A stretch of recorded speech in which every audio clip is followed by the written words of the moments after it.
India आप तक समाचार, कड़वा लेकिन सच। रतनलाल सी बाफना ज्वेलर्स, जहां विश्वास ही परंपरा है। नमस्कार, मैं हूं आनंद शर्मा और आप देख रहे हैं इंडिया अब तक समाचार, कड़वा लेकिन सच।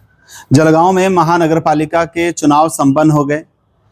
महानगर पालिका में भारतीय जनता पार्टी और शिवसेना गुट की सत्ता स्थापित होने जा रही है और इस स्थापना में सत्ता में जो महापौर बनेगा वो भी अब फाइनल हो चुका है। काफी दिनों से अटकलें लगाई जा रही थी कि कौन महापौर बनेगा। कभी उज्ज्वला ताई बेंडारे का नाम आ गया रहा था, कभी वैशाली ताई पाटिल का नाम आ गया रहा था, कभी दीपमाला मनोज काड़े का नाम आ रहा था।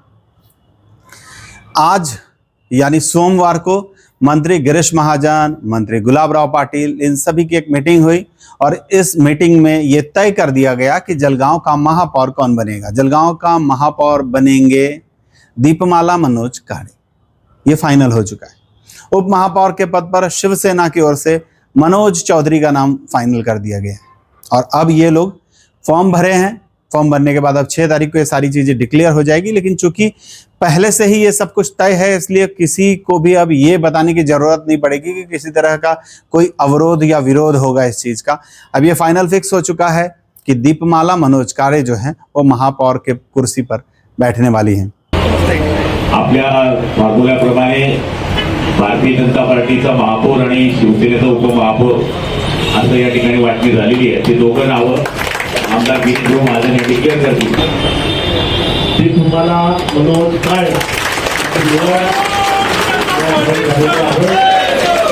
इस बारे में बहुत सारी चर्चाएं रंगी हुई थी, बहुत ज्यादा उथल पुथल मच रही थी।